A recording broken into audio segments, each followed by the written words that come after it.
नमस्कार, मैं आपका आलोक रंजन। अ, आपसे कोरोना टाइम्स में मुझे मिलने का मौका मिल रहा है वीडियो के माध्यम से। और मैं लाइव हूँ आपके सामने और एग्ज़ामिनेशन का टाइम है। और आईएएस के प्रीलिम्स में 4 अक्टूबर में मुश्किल से कितना टाइम रह गया, 10 एंड 45 डेज रह गए हैं शेष। तो मेरे अंदर में इच्छा हुई, I just feeled like talking to you. और एग्ज़ामिनेशन इतना नज़दीक है कि अब आपको एक थर्ड गियर में, फिफ्थ गियर में एक आपको यहाँ से एक सुपरसोनिक फ्लाइट लेना होगा और you will have to really intensify your work and you have not to think of the quantum of work which you do, but the quality of work which you are doing.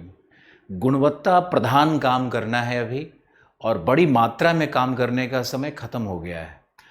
जब भी 45 days रह जाता है PT में, तब student को चाहिए कि वो अपने जो हॉरिजॉन्टल एक्सपेंशन करता है रीडिंग का या अपने वॉल्यूम ऑफ नॉलेज का, उस हॉरिजॉन्टल एक्सपेंशन को रोक करके उसको वर्टिकली अरेंज करे। अब इसका अर्थ क्या है? जैसे मान लो कि एक ही विषय पर से there is a topic like ecosystem. Now on ecosystem you are reading Rupa made simple, reading Savinder Singh, reading NCERTs, reading biology books. So this is horizontal expansion. This is how you are doing the massive and the enormous work which is required for civil services, which is actually required, जिसकी वास्तव में ज़रूरत है। लेकिन आपको अब उसको vertically organise करना है। तो ये वर्टिकली कैसे ऑर्गेनाइज करना है कि सभी किताबों का the crux of every book and every material which you have gone through, that should be pinned down in a chart, in a piece of paper, or maybe in notebooks. That's the vertical arrangement of facts.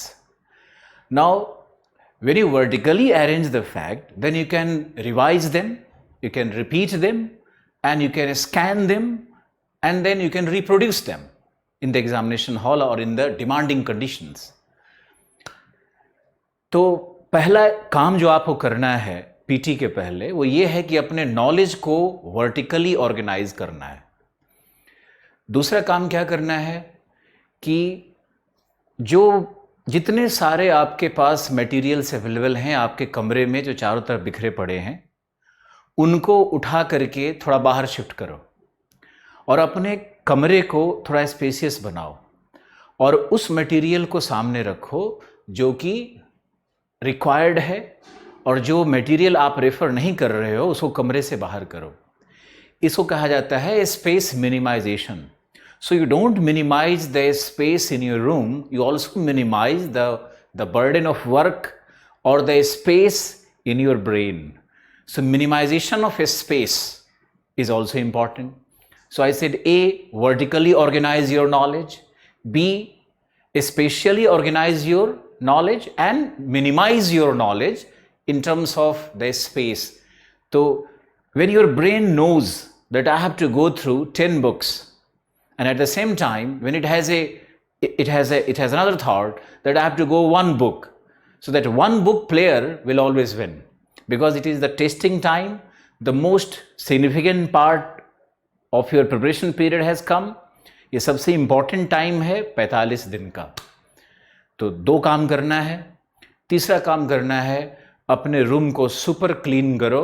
आज उठो और super clean कर दो, और room में कुछ नया bedsheet, कुछ नया कुछ नए novelty, because our brain, our mind loves novelty, novel things. And if you put some flower pot in your room or near your study table, that also helps. See, it has to do with the psychological aspect. A lot of people will reject this idea, but I am telling you now, the multimillionaires of this country, they have put their kids, their son, their beloved ones into 3-star, 5-star hotels before the PT examination, so that he could get into such, comfortable condition where he could have more, a space for reading, more space for himself, and he is aloof from this, the worldly noise. दुनिया के जो rhetorics हैं, दुनिया का जो ये course है, उससे अलग हट करके एक दुनिया बनाना 45 डेज के लिए बहुत इंपॉर्टेंट है, क्योंकि ये 45 डेज में आपको अपने मेमोरी बॉक्स को स्ट्रेंथन करना है, and you have to put lot of things into it, not only your notes but also the newspapers and the current affairs, and sometime you have to go through the traditional books also, all the underlined things which you have done in the past as part of your preparation. ये सब आपको करना है. So you need a very special condition for yourself. See, there is a fact that our environment matters. हमारे चारों तरफ जो पर्यावरण है, हमारा जो जो हमारा निश है, द फंक्शनल प्लेस है, ये बहुत बहुत बड़ा अर्थ रखता है हमारे जीवन में. वो जैसा हमारा निश होगा वैसा हमारी उत्पादकता होगी, हमारी प्रोडक्टिविटी कैसे इंक्रीज करेगी, जब हमारा कंडीशन अच्छा होगा, जब हमारे आसपास की सुविधाएं उस तरह की होंगी. तो मान लो कोई गांव में है, कोई शहर में है, कोई बड़े घर का बेटा है, कोई छोटा फाइनेंशियली आर्थिक रूप से कमज़ोर फैमिली से है, लेकिन इतना तो संभव है ना कि अपने बेडशीट को बदल सकते हो, एक नया बेडशीट 150 रुपये का डाल सकते हो. So don't blame upon being rich or poor. It's time to gear up, it's time to strengthen your thoughts, it's time to arrange the best supportive system for yourself. यही करना है आपको. मैं आपसे जानबूझ करके ये जो मनोवैज्ञानिक पक्ष होते हैं, जो साइकोलॉजिकल एस्पेक्ट होते हैं, उन पे ज़रूर डिस्कशन करता हूँ, क्योंकि मेरा ये मानना है कि जब तक इंसान का मनोविज्ञान, उसका साइकोसोमैटिक कंडीशन, उसका जो नर्वस सिस्टम, उसका जो क्रेनियल उसका जो उसका कैपेसिटी है, ये सारी चीज़ें अगर केयर नहीं है, अगर इनका कोई केयर नहीं कर रहा है, तो उसका परफॉर्मेंस इन्हांस नहीं होता है, उसकी प्रोडक्टिविटी घट जाती है. और एक छोटा सा सजेशन और है कि now this is the time when you should actually block yourself from the world, from the family affairs, from the social affairs, from the media, from the social networks. सबसे अलूफ हो जाओ और cut off करके तुम 45 दिन अपने ज़िंदगी का इसमें दो और देखो कि तुम्हारा 3-4 प्रश्न इंप्रूव करता है कि नहीं. Because the real fight is of 3 to 5 questions. Everyone is getting a score around 90-95, but only 12,000 people are getting across 98. So imagine the fight is actually for 3 to 5 questions, and if you do 3 to 5 questions well, you can qualify. So it's about psychological aspect of UPSC and preparation and competitive examination also.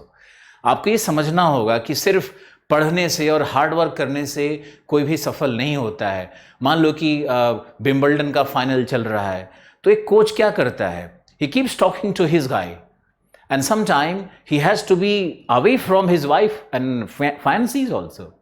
तो अलग रह करके अपने power को consolidate करके और हम लोग परफॉर्म बेहतर कर सकते हैं.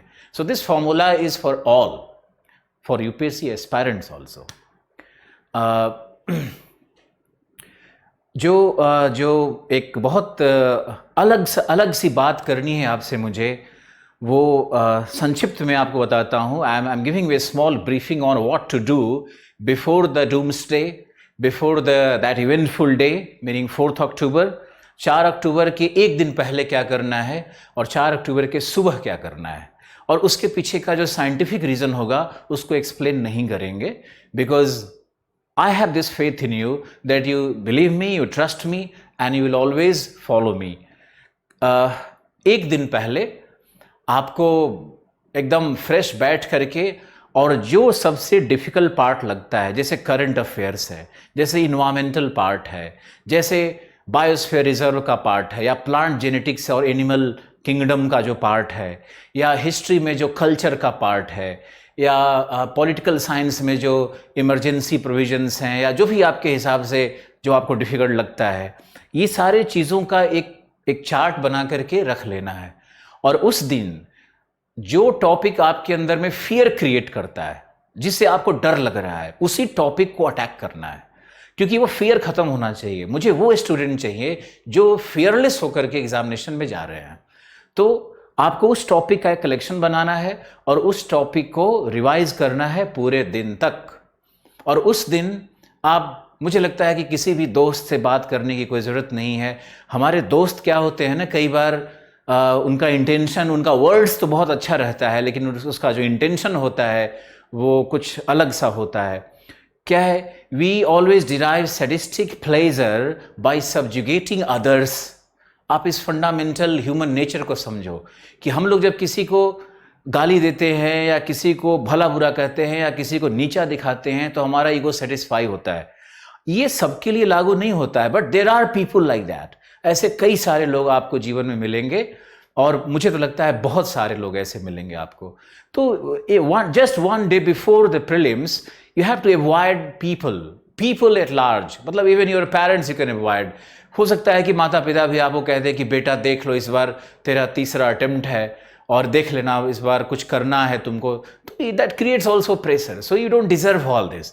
सो just B aloof from all these emotional thoughts and emotional things. Next, आपको क्या करना है कि रात को you have to take a very good sleep. So you have to go to bed early and go to bed early. Even if you have few things to revise. So I don't think those 2-3 hours will actually help you in getting some number of questions. वो ऐसा नहीं होता है। UPSC question ऐसे create करता है कि आप अगर बहुत इन डेप्थ पढ़े हो तभी आप सॉल्व करोगे। उसमें option A B C D रहेगा, फिर A B is correct, B C is correct. तो एक रिवीजन करना है, लेकिन रात को एक साउंड स्लीप बहुत ज़रूरी है। और ब्रेन, तुम्हारा जो ब्रेन है ना, उसको it has to go in tranquility, in peace, in some kind of penance. जो रात को सो करके आप सुबह फ्रेश उठना है। आपको फ्रेश उठने के बाद आपको क्या करना है कि सबसे पहले जो थॉट्स निगेटिव आ रहे हैं आपके अंदर में कि मुझे ये पार्ट एक बार देखना चाहिए, आपका इंट्यूशन बोलेगा मुझे ये पार्ट रिवाइज करना चाहिए, मुझे ये नहीं करना है लेकिन ये तो करना पड़ेगा, ये से शायद क्वेश्चन आ जाए। तो go by your hunches, go by your intuition and take 2 hours to revise all of them. See, in the last moment your eyes will be scanning things. वो चीज़ों को स्कैन करते रहती है और जब चीज़ों को स्कैन करेगी तो आप उसको जा करके उसका बेनिफिट ले सकते हो एग्जामिनेशन हॉल में। एक और बहुत इंपॉर्टेंट चीज़ है कि सुबह उठ करके आप ब्रेकफास्ट क्या ले रहे हो या फूड क्या ले रहे हो, यह भी मैटर करेगा। मान लो कि सुबह उठ करके आपने कुछ एसिडिक छोले भटूरे खा लिए या कुछ ऐसा एसिडिक चीज़ आपने खा लिया जो आपके अंदर में गैस्ट्रिक फॉर्मेशन कर रहा है, तो इससे क्या होगा कि you will be uncomfortable in the examination hall. वहाँ जाके अनकम्फर्ट फील करोगे आप, और जब अनकम्फर्ट फील करोगे तो फिर आपका परफॉर्मेंस में कहीं ना कहीं उससे फ़र्क पड़ता है। दूसरा आपको क्या ध्यान रखना है कि आपको कुछ एनर्जी ड्रिंक लेना है। जैसे बियर नहीं पीना है आपको। आपकी एनर्जी ड्रिंक का मतलब होता है कि आप एक बनाना शेक ले लिया, आपने कुछ मैंगो जूस ले लिया, तो कुछ ऐसा लेना है जो कि एनर्जी ड्रिंक की तरह काम करे, आपके ग्लूकोज लेवल को थोड़ा हाई रखे।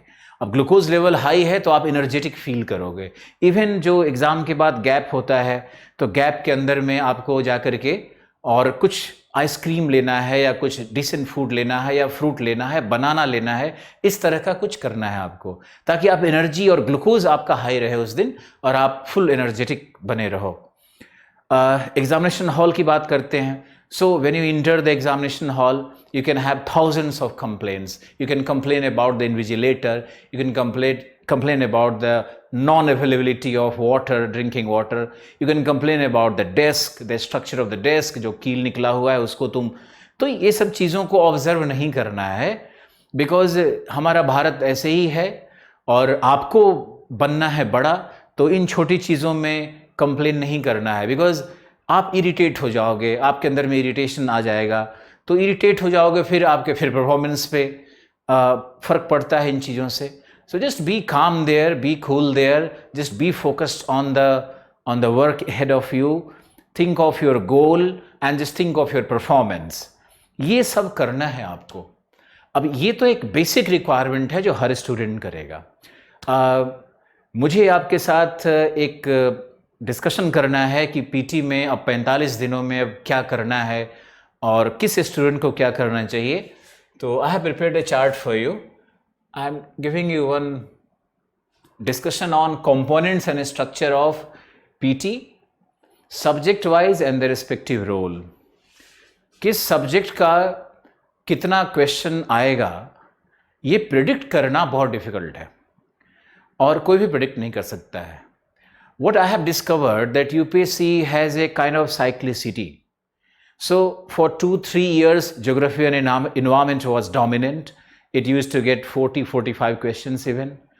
Next 2-3 years, I found Indian polity dominating, world polity dominating, world organizations drew certain questions. And then I found that history and culture has found its way in 1 or 2 years. Then again it has shifted, again it is balancing between all the subjects. अब सभी subject का बराबर balance कर रहा है। तो never have this theory in your mind that if I do particular topic well, I will be doing well. Because UPSC इतना आसान नहीं है कि आप एक वन साइडेड अप्रोच लेकर के जाओ और आप सफल हो जाओ। ये बहुत बड़ा फेलियर है विशेष करके हिंदी माध्यम लोगों का, क्योंकि वो लोग पूरा कॉम्प्रिहेंसिव प्रिपरेशन ना करके और वो पैचेज में कुछ में बहुत अच्छे रहते हैं, वो हिस्ट्री कल्चर में बहुत अच्छे हो गए वो, लेकिन पॉलिटी में बहुत अच्छे हो जाते हैं वो, लेकिन फिर इकोनॉमिक्स में वो नीचे चले जाते हैं और करंट में नीचे चले जाते हैं, इन्वायरमेंट साइंस में नीचे चले जाते हैं। तो ये रीज़न हो जाता है कि आप बैलेंस नहीं कर पा रहे हो, तो आपको कहीं ना कहीं बैलेंस करना है। अब पीटीए स्ट्रक्चर की अगर हम बात करें तो geography and environment, geography and environment, इसको अगर हम ले लेते हैं तो ये ऑलमोस्ट 25 to 40 क्वेश्चंस तक के बीच में आता है। I mean this is the truth. 1/4 to almost 1/3 question तो हर हाल में आएगा ही आएगा जो कि ज्योग्राफी और एनवायरनमेंट से रिलेटेड होगा। क्या है the irony with geography is that people only consider physical geography as a geography. So if there is a question on ocean current, they call it geography. If there is a question on, say, monsoon, they call it geography. And if there is a question on plant, they consider it environment and environmental science and botany maybe. But geography covers all, more or less. I mean, geography is an interface of all the science and all the arts. So the actual number of questions coming from geography and environment will be 25 to 40. It's not 10 as I have found in several materials and discussions. ये 10 नहीं है, ये 10 से कई ज़्यादा रहता है question. 10 question तो फिजिकल ज्योग्राफी से आना है, जिसको मैपिंग से आना है, मैपिंग और फिजिकल ज्योग्राफी मिला करके 10 क्वेश्चंस। तो ज्योग्राफी को हम लोग डिवाइड कर देते हैं। तो एक है फिजिकल ज्योग्राफी, दूसरा है वर्ल्ड रीजनल प्लस मैपिंग, इसका थर्ड पार्ट होगा इंडियन ज्योग्राफी, फोर्थ पार्ट है ह्यूमन एंड इकोनॉमिक ज्योग्राफी। अब ह्यूमन ज्योग्राफी में most important part is population geography और द डेमोग्राफी। इकोनॉमिक ज्योग्राफी में most important part will B resource, agriculture, even principles of agriculture, even agriculture ecology and industry, then trade and transport. Now look, even the industrial policy, even the trade policy, even the policies related to the highways and the railways and all those issues which are taught in economy also belongs to the domain of geography also. ये geography में भी सब आता है। तो ये sector है ना, ये थोड़ा कंफ्यूजिंग है। कुछ लोग इसको इकोनॉमी में, तो कुछ लोग इसको कहीं कहीं ऐड करने लगते हैं। But if you prepare your geography well, ये part will be also covered with geography. Population, ये सोशल इशूज़ करके लोग डिवाइड कर देते हैं, but population and demography and social geography naturally you have to you have to go through, पढ़ना ही पड़ेगा आपको। आप जिस बहाने पढ़े उसको, आप उसको सोसाइटी में पढ़ लो या आप उसको ज्योग्राफी में पढ़ लो, लेकिन ज्योग्राफी का डोमेन बहुत बड़ा है। Indian geography will have again 2 segments, physical geography and economic geography and human geography. So human geography again will have that population part, economic geography again will have that resource, agriculture, industry, trade and transport part, and physical geography will include the topics like monsoon and El Nino and southern oscillation and Modoki and many more things. ये बहुत important part है India physical को अच्छे से करना और समझना, because Indian geography will draw almost I feel 12 to 15 questions alone. 12 to 15 questions में अगर आपको मास्टरी करना है, आपको करना है अगर एग्जाम में, तो इंडिया फिजिकल को बहुत अच्छे से करना होता है। The geology of India, the origin of Himalayas, the structure of Himalayas, the structure of peninsula, the mineralization of peninsula, इस तरह के जो टॉपिक्स इंडिया फिजिकल में बने हुए हैं, इससे always questions will be drawn. The vegetation of India, the soil of India, the relationship between soil and vegetation of India, the relationship between climate and vegetation of India, the relationship between climate and soil of India. तो ये एक बहुत ही Indian geography, the ecology of Himalayas, the ecology of Chotanagpur plateau, the ecological aspect of Andaman and Nicobar, उसी में फिर biosphere reserve और सब कुछ आने लगता है। तो इंडियन ज्योग्राफी के साथ आपको जस्टिस करना होगा, और इंडियन ज्योग्राफी के साथ आपको कम से कम बहुत बहुत अच्छा पढ़ाई करना होता है। तो ये इंडियन ज्योग्राफी पे थोड़ा एम्फेसिस डालो। वर्ल्ड पॉपुलेशन ज्योग्राफी और इंडिया पॉपुलेशन ज्योग्राफी पे इस बार थोड़ा ध्यान देना है। World regional geography and mapping, world regional geography से you will expect maybe 1 or 2 questions, not more, but it's very time taking, बहुत बड़ा सिलेबस हो जाता है। लेकिन you have to go through all the continents, जितने भी कॉन्टिनेंट्स हैं, ऑस्ट्रेलिया है, साउथ अमेरिका है, नॉर्थ अमेरिका है, यूरोप है, सभी कॉन्टिनेंट्स का मैपिंग करना है, और उसके जो मिनरल्स जहाँ जहाँ मिल रहे हैं, मिनरल के मैप को कर लो, फिजिकल मैप को कर लो, पॉलिटिकल मैप में कैपिटल्स कर लो, रिवर्स को देख लो, माउंटेन्स के क्लस्टर को देख लो, that will be sufficient. East to west organise करना सीखो, कैसे ट्रॉपिक ऑफ कैंसर पे कौन कौन से सिटीज़ आ रहे हैं, कौन कौन से रिवर्स आ रहे हैं, ऐसे करना सीखो। Equator is passing through how many countries, इस तरह का कुछ प्रैक्टिस करके वर्ल्ड रीजनल ज्योग्राफी को तैयार करना है। वर्ल्ड रीजनल ज्योग्राफी में you don't have to give your 100 hours, you have daily practice के रूप में आप 10 minutes 20 minutes रोज का प्रैक्टिस कर लो। वर्ल्ड मैप चिपका करके उसको देखने की कोशिश करो, अभी से करना होगा ये चीज़, क्योंकि ये जो 2-3 क्वेश्चन है ना, ये 2-3 question can simply let you down. you can be ousted because you couldn't do 2-3 simple questions from world mapping, or 2-3 questions matters, और तुमको पता है। and those people who have not qualified civil services in the last or maybe the last to last attempts, they all know it, that because of the 3 questions their future has become actually dark with respect to their goal of being a civil servant। World regional geography mapping, India mapping भी करना है आपको। India map में आपको Atlas उठाना है, और Atlas में आपको सबसे पहले फिजिकल करना है, पॉलिटिकल भी करना है, और कोई भी Atlas is a good Atlas, so don't worry about which Atlas sir. आपको ये भी करना है कि आप जो लास्ट पेजेस में इंडिया के जो क्रॉपिंग पैटर्न है, जो क्रॉप डिस्ट्रीब्यूशन है, जो सॉइल का मैप है, जो वेजिटेशन का मैप है, जो मिनरल का मैप है, जो इंडस्ट्रियल लोकेशन का मैप है, जो हिस्टोरिकल प्लेसेस का मैप है, तो ये सबको, बायोस्फीयर रिजर्व का मैप है, सैंक्चुरीज का मैप है, ये सभी मैप को, क्लाइमेटिक मैप्स है, मॉनसून का अराइवल, मॉनसून का डिपार्चर, मॉनसून का रिट्रीट, अक्टूबर हीट, अक्टूबर में कैसे टेम्परेचर चेंज हो रहा है, तो जून का टेम्परेचर क्या है। तो आपको देखना होता है कि जुलाई और जनवरी ये 2 सबसे इंपॉर्टेंट मंथ्स हैं ज्योग्राफी के पर्सपेक्टिव से, क्लाइमेट के पर्सपेक्टिव से। तो आपको जुलाई और जनवरी का जो मैप है टेम्परेचर का, रेनफॉल का, उसको बहुत अच्छे से देखना होता है। तो आप इसकी तैयारी करो, तो ज्योग्राफी का क्वेश्चन कहीं भी नहीं जाएगा, ये आप अच्छा कर लोगे इसमें। और इसमें आप एक रह गया इन्वायरमेंट। अब इन्वायरमेंट के लिए हम लोग क्या करें, तो इन्वायरमेंट के लिए तो इन्वायरमेंट का हम 3 पार्ट कर देते हैं, 3 सेगमेंट में इसको बांट देते हैं। इन्वायरमेंट में सबसे जो इंपॉर्टेंट सेगमेंट आएगा वो आएगा कि हम कैसे इन्वायरमेंट के इकोलॉजिकल एस्पेक्ट को पढ़ना है, इकोलॉजिकल एस्पेक्ट को। तो पहले तो इसके इकोलॉजिकल एस्पेक्ट को पढ़िए, जिसमें इकोसिस्टम क्या है, फंक्शनिंग ऑफ इकोसिस्टम क्या है, इकोसिस्टम टाइप क्या है। अब इकोसिस्टम टाइप पढ़ोगे तो नेचुरली आ जाएगा बायोम्स क्या है and how they can be differentiated from the ecosystems.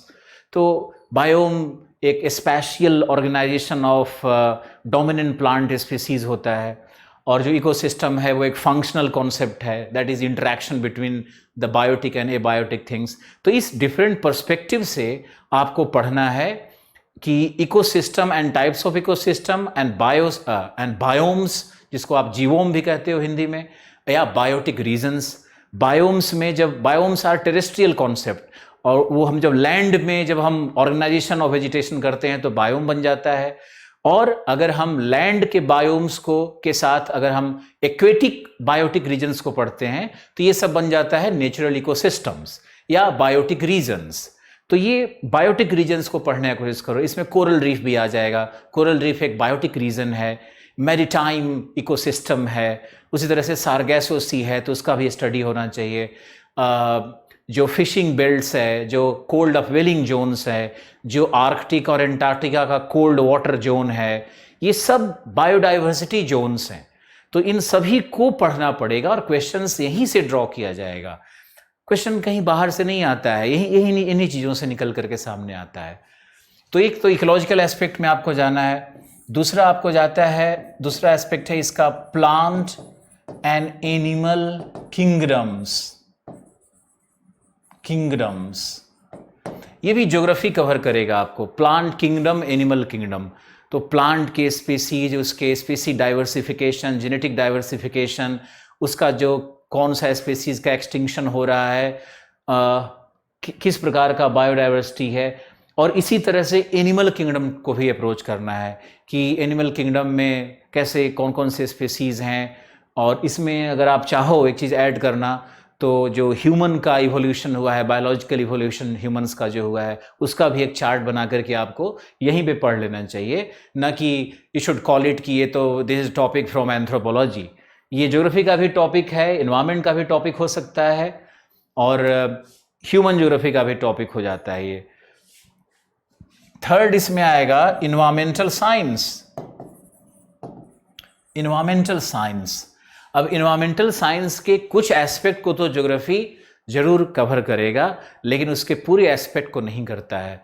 कुछ क्वेश्चंस बिल्कुल इन्वायरमेंटल साइंस से एक्सक्लूसिव पूछे जाते हैं, जिनका नंबर्स होगा अराउंड 5, अराउंड 6। तो ये इन्वायरमेंटल साइंस की आपको बुक पढ़नी पड़ेगी। आप पी ओडम की बुक अगर पढ़ना चाहते हो तो आप देख सकते हो।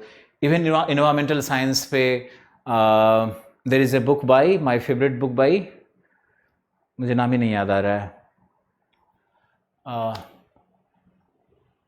बनारस हिंदू यूनिवर्सिटी के वो प्रोफेसर रहे थे, और I am just forgetting, I will recall in A while, मैं अभी बताता हूँ आपको। तो इन्वायरमेंटल साइंस पे उनकी किताब एक आती है। वैसे पीओडम इकोलॉजी पे बहुत अच्छी किताब लिखी हुई है, आप उसको, दिल्ली यूनिवर्सिटी के बच्चे भी रेफर करते हैं, आप उसको कर सकते हो। अब फिजिकल ज्योग्राफी में, इस फिजिकल ज्योग्राफी में कई पार्ट्स हो जाते हैं। जैसे एक तो हो जाएगा जियोमॉर्फोलॉजी, दूसरा हो जाएगा आपका क्लाइमेटोलॉजी, तीसरा होगा ओशनोग्राफी, समुद्र विज्ञान, और चौथा होगा बायो ज्योग्राफी या bio environmental geography. Bio geography में यहाँ पे हम लोग सॉयल और सॉयल का टाइप और सॉयल का फर्टिलिटी, ये सब कुछ पढ़ते हैं। हाँ, पीडी शर्मा उस बुक का नाम है जो मैंने अभी इकोलॉजिकल एस्पेक्ट में आपको बताया, वो पीडी शर्मा है। तो ये 4 एस्पेक्ट्स हैं। अब जियोमॉर्फोलॉजी की बात करते हैं, तो जियोमॉर्फोलॉजी में एक बहुत ही इम्पॉर्टेंट टॉपिक है जियोलॉजिकल टाइम स्केल। हर अल्टरनेटिव 1 और 2 ईयर्स में इस पे क्वेश्चंस पूछ ही देता है। तो जियोलॉजिकल टाइम स्केल को पढ़ करके देखो, and don't try only to remember the dates, उसको याद करना है, but you have to see how the human evolution has taken place, how the plant evolution has taken place, how the animal kingdom has evolved in the time framework, or how the mountain building has taken place, when was the cold era and the warm ages, and how they came in cyclic mode or sequentially how they appeared on our globe. ये सब आपको देखना पड़ेगा कि geological time scale को पढ़ने का यही तरीका होता है कि आप उसके सिर्फ टाइम पीरियड को नहीं रटो, बल्कि उसके अंदर में जो चीज़ें बन रही हैं, जो हुई हैं, उसको आपको देखना है। जियोमॉर्फोलॉजी से बाकी टॉपिक्स है जैसे rock system, weathering, mass movement, इससे ज़्यादा क्वेश्चंस आता है। और जो ज्योग्राफी ऑप्शनल के लड़के रहते हैं उनको थोड़ा you have to limit yourself, अपनी सीमा को बांधो, because you are not suppose to read Davis and pink here, you are not suppose to read the slope theories here. आपको सिंपली इसमें पढ़ना है कि अर्थ इंटीरियर क्या है, अर्थक्वेक क्या है, वल्कनिज्म क्या है, प्लेट टेक्टोनिक्स क्या है, कॉन्टिनेंटल ड्रिफ्ट क्या है, बस ये मेन टॉपिक्स होता है। जो जियोलॉजी से रिलेटेड टॉपिक्स है उसको कैप्चर करो, उसी को पढ़ो। तो जियोमॉर्फोलॉजी हो गया। क्लाइमेटोलॉजी में the most important topic will be humidity, precipitation, climate change, global warming. इससे बहुत सारे क्वेश्चन पूछता है, लेकिन whole of climatology you have to do, I am telling you. Climate एक ऐसा विषय है ना जिसमें हर व्यक्ति का इंटरेस्ट होता है, हर एग्जामिनर उसकी तरफ अट्रैक्ट हो ही जाता है क्वेश्चन फ्रेम करने के दौरान। तो आपको ध्यान रखना है कि क्लाइमेटोलॉजी में आपको सभी एस्पेक्ट को पढ़ना है, और कोई भी बल्कि इवन जीएस के स्टूडेंट जितने भी हैं उनको यूपीएससी ने जो ज्योग्राफी ऑप्शनल का सिलेबस दिया हुआ है, विशेष करके इन्वायरमेंट में, क्लाइमेट में, सॉइल में, रिसोर्स में, इंडस्ट्री में, और ट्रेड एंड ट्रांसपोर्ट में, रीजनल डेवलपमेंट प्लानिंग में, पॉलिटिकल ज्योग्राफी में, उस यूपीएससी के ही जो ऑप्शनल के सिलेबस हैं उसको एक बार गो थ्रू करना बहुत जरूरी है। क्योंकि उसका गो थ्रू आप करोगे तो आपको समझ में आ जाएगा कि क्या करना है मुझे और क्या सिलेबस एक्चुअली यूपीएससी सोचती होगी। तो यूपीएससी के द्वारा ही प्रिपेयर्ड चीज़ों से कई बार आप देखते होंगे कि the question which has come in public administration in the mains, they have been found in PT also. कई बार पॉलिटिकल साइंस के क्वेश्चन जो मेंस में आते हैं, जो करंट अफेयर के क्वेश्चन मेंस में आते हैं, they all have been repeated in the PT. PT के क्वेश्चंस को they are repeating in the mains. तो they all draw questions from their own prescribed syllabus. तो वही है कि आपको करना होगा जो मैंने भी आपको समझाया। अब आपको ले चलते हैं ज्योग्राफी से हट करके डिफरेंट वर्ल्ड में, और मुझे इसको इरेज करना है, so that will be difficult task.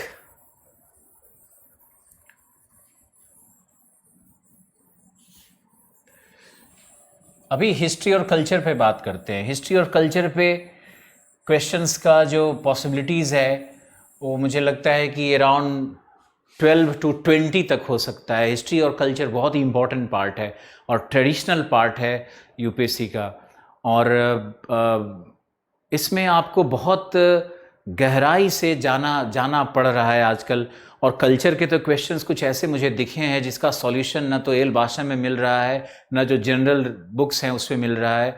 उसका सॉल्यूशन मुझे कहीं गजेटियर ऑफ इंडिया में मिला, जो हिस्ट्री का गजेटियर है वहाँ जाकर के मिलता है। तो खैर, I am not here today to talk about the sources और the materials we should refer, because the time is gone. वो तो 2021 के लिए I will make another video for the new students. अभी तो आप जो लोग हैं वो अपना जो भी आपने रेफरेंस बुक यूज़ किया है उसका बहुत अच्छा पढ़ाई करना है, उसको बहुत अच्छे से करना है। और हिस्ट्री में आपको हिस्ट्री में जो 3 पार्ट है, एंशिएंट, मिडाइवल और मॉडर्न, और एक और पार्ट जो इमर्ज कर रहा है वो है पोस्ट इंडिपेंडेंस। ये 4 पार्ट है। अब इसमें ही हम इंक्लूड कर लेते हैं जो कल्चर है, culture and heritage. Culture and heritage तो मुझे लगता है 5 क्वेश्चंस तो यहीं से आ जाएगा आपका। और पोस्ट इंडिपेंडेंस से जो क्वेश्चंस आते हैं उसको लोग कई बार करंट से या कई बार पॉलिटिकल साइंस से भी समझ लेते हैं, लेकिन वो क्वेश्चंस का जो रेफरेंस बुक होता है वो कई बार बिपिन चंद्रा हो जाता है, या गुहा की किताबें हो जाती है, या एक और बुक है जिसका नाम मैं भूल रहा हूँ, that was very contemporary. Post independence से भी 2 क्वेश्चन का डोमेन बनता है। मॉडर्न सबसे इम्पोर्टेंट है, इसमें 8 से 10 क्वेश्चन आने का बिल्कुल संभावना रहता है, इवन कई बार तो 10 से भी ज़्यादा क्वेश्चंस आए हुए हैं। मिडीवियल में आप जाओगे तो लास्ट ईयर टेंडेंसी था कि number of questions have increased, but actually this was the most neglected part in UPSC syllabus, but now there is emphasis has shifted for medieval also, especially the medieval architecture, medieval administration। तो इन चीज़ों को administration, taxation और architecture और culture, ये जो medieval का part है ना, इसको बहुत अच्छे से आपको ध्यान में रखना है। और पॉलिटिकल डायनेस्टी और उसका सीक्वेंसिंग तो आपको आता ही है, तो ये आपको मिडीवियल से भी हो सकता है 2 to 4 क्वेश्चंस आ जाए। और एंशियंट में अगर आप जाओगे तो जो Harappan civilization, Indus valley civilization है, वैदिक सिविलाइजेशन है, फिर आपका ये जो षोडश महाजनपथ आता है, फिर मौर्यन एम्पायर और शुंगा कण्वा डायनेस्टी है, ये आपको पूरे सीक्वेंस में, और मगध एम्पायर, ये पूरे सीक्वेंस में हर्षवर्धन तक पढ़ना होता है। अब ये जो पार्ट ए है एंशियंट हिस्ट्री का, इसमें से क्वेश्चंस थोड़े कम आते हैं आजकल, और उसमें से भी करंट से ज़्यादा आते हैं। मान लो कि कोई लोकेशन पे एक्सकैवेशन चल रहा है, तो वहाँ से क्वेश्चंस आने की संभावना ज़्यादा बन जाती है। अब आपको ये देखना है कि जो इसका दूसरा पार्ट है, हर्षवर्धन के डेथ के बाद जो प्री मिडाइवल जो पीरियड है, उसमें जो पीरियड है 7th सेंचुरी से लेकर के ये जो हम लोग लगभग 1191 तराइन के बैटल 92, ये जो पीरियड है ना, इसमें आपको बहुत अच्छा पढ़ाई करना है। क्यों? क्योंकि कई सारे क्वेश्चंस यहाँ से मुझे दिखते हैं, और इसमें यहाँ पे जो पॉलिटिकल डायनेस्टीज जहाँ जहाँ रूल कर रहे हैं, वो उसका एक मोज़ैक बनता है, उसका एक मैप बनेगा इंडिया का, और सब डायनेस्टीज को लोकेट करके, उसमें उसके किंगडम्स को लोकेट करके मैप बेस्ड इसको पढ़ना है। और ये वही गोल्डन पीरियड है, इंडिया साउथ का ये गोल्डन पीरियड है, और इसमें राष्ट्रकूटाज से क्वेश्चन ज़्यादा पूछने की संभावना बनते रहती है। तो आप देखो इन चीज़ों को कि कैसे यहाँ पे कैसे एक्सेल करें। क्वेश्चन यहीं से बहुत आ रहा है, ध्यान रखना है इस बार आपको। तो ये आपका हिस्ट्री है। अब हिस्ट्री के बाद जो सबसे इम्पोर्टेंट टॉपिक आएगा वो आएगा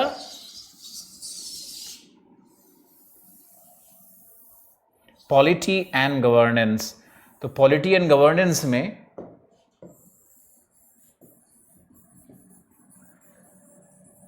इसका भी एक पार्ट, इसका भी एक डिवीजन करते हैं, पॉलिटी एंड गवर्नेंस। इसका एक पार्ट है कॉन्स्टिट्यूशन, दूसरा पार्ट है इंडियन पॉलिटिकल सिस्टम, और तीसरा है वर्ल्ड पॉलिटिक्स।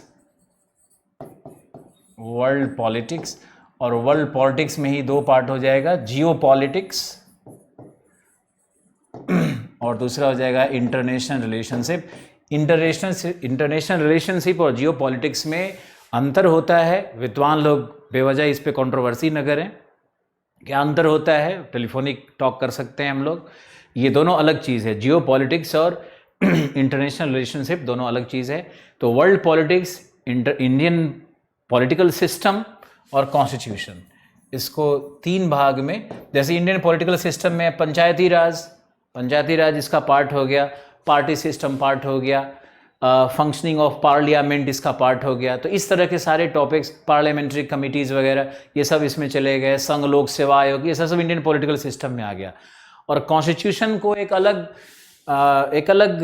डिपार्टमेंट मान करके, एक अलग पार्ट ही मान करके आपको पढ़ना चाहिए।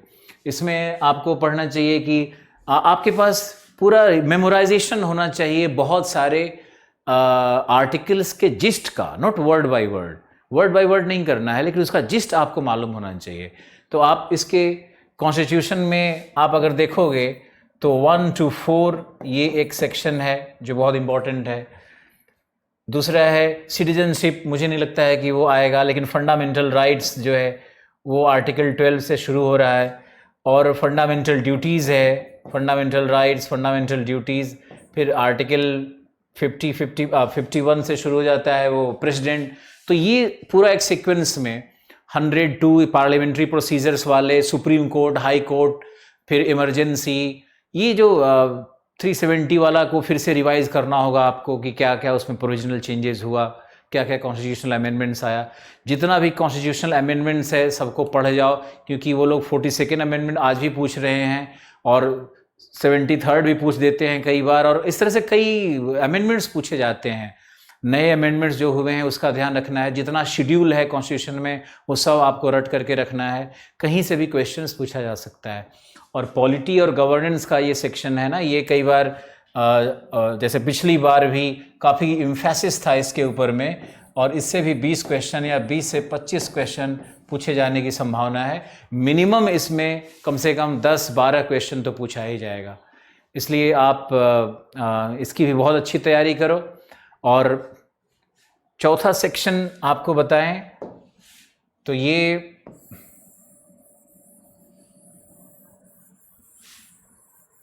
एक अलग आर्डुअस टास्क है इस बोर्ड पे काम करना मेरे लिए अभी तो फिलहाल। जो 4th सेक्शन है वो सबसे इम्पोर्टेंस मैंने किसको दिया, ज्योग्राफी एनवायरनमेंट को, फिर मैंने हिस्ट्री कल्चर को, फिर पॉलिटी और गवर्नेंस को दिया, फिर इकोनॉमिक्स और करंट अफेयर का एक 4th सेक्शन है जिसमें हम इकोनॉमिक्स को या इंडियन इकोनॉमी को और वर्ल्ड इकोनॉमी को अलग नहीं कर पा रहे हैं करंट अफेयर से, क्योंकि इसमें मोस्ट ऑफ द क्वेश्चंस जो हैं वो सारे के सारे पूछे जा रहे हैं करंट से। इसमें आपको सबसे पहले तो पढ़ना है एनसीईआरटीज़, तो पढ़ना ही पढ़ना है इकोनॉमी के बेसिक कॉन्सेप्ट के लिए, और मैक्रो इकोनॉमिक्स और माइक्रो इकोनॉमिक्स दोनों को पढ़ना है। मैक्रो इकोनॉमिक्स तो कई बार लोगों को बहुत आसान सा लगने लगता है, लेकिन माइक्रो इकोनॉमिक्स डिफ़िकल्ट होता है। तो आप उसके लिए थ्योरेटिकल पार्ट में आपको जाना होगा और आपको सब समझना होगा और पढ़ना होगा। आप मिश्रा एंड पुरी की किताब आती है इंडियन इकोनॉमी में, उसको लेकर के उसका समराइज करना होगा। इसमें एक इसका डिविजन्स आप अगर देखोगे तो ये मेरे हिसाब से ये सोशल इकोनॉमिक्स और फाइनेंशियल इकोनॉमिक्स और वर्ल्ड ऑर्गेनाइजेशन ये 3 पार्ट में दिखता है। WTO और IMF और वर्ल्ड बैंक और इस तरह के जो ऑर्गेनाइजेशंस हैं ना, ये वर्ल्ड ऑर्गेनाइजेशंस पे आपको प्रिपेयर करना है। दूसरा फाइनेंशियल इकोनॉमिक्स में आपको stock market, functioning of RBI, इस तरह के जितने भी टॉपिक हैं वो सब आपको प्रिपेयर करना है। फिर आपको इसी में आएगा मॉनेटरी पॉलिसी, फिजिकल पॉलिसी, ये सब इसमें आपको करना होगा। बजट, इकोनॉमिक सर्वे, सब इसमें करना होता है। सोशल इकोनॉमिक्स में फिर सिंपल है ये पॉवर्टी, पॉपुलेशन और even industrial growth, even unemployment, इस तरह के टॉपिक्स को आपको करना है। ये सब करंट से रिलेटेड होता है। रीजनल प्लानिंग, नीति आयोग, ये सब सोशल इकोनॉमिक्स का पार्ट बन जाएगा, या इसको आप सोशियो इकोनॉमिक एस्पेक्ट कह सकते हो। तो ये पार्ट है, ये बहुत इम्पॉर्टेंट है। और इससे अगर हम करंट अफेयर और इकोनॉमी दोनों को डाल दें तो लगभग ये 20 से 40 क्वेश्चन तक पूछे जाते रहे हैं। 20 से 40 क्वेश्चन तक ये पूछे जाते रहे हैं। अब मैंने 5 सेक्शन जो आपके साथ मैंने डिस्कस किया, ये 5 सेक्शन में history and culture, geography and environment, political system, economics, और ये चार सेक्शन, 5 सेक्शन नहीं, ये 4 सेक्शन है। तो ये जो 4 सेक्शन है इसमें अलग अलग काल में अलग अलग एम्फेसिस बदलते रहा है। तो ये जो एम्फेसिस चेंज होते रहा है उसके कारण ये बहुत डिफ़िकल्ट है कहना कि इस बार किस पार्ट से ज़्यादा प्रश्न आएगा। आपको चारों का एक बैलेंस बना करके पढ़ना है और इसी मॉडल में आप रिवाइज करो तो अच्छा रहेगा आपका।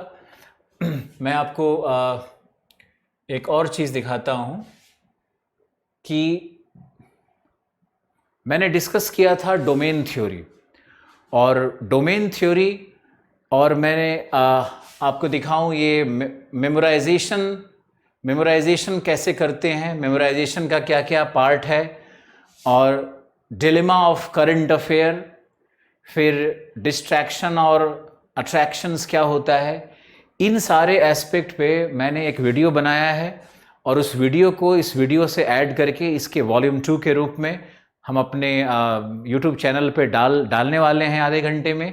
आप वहाँ पे जा कर के हमारे इन सिद्धांतों को, हमारे इन बातों को आप ज़रूर देखो।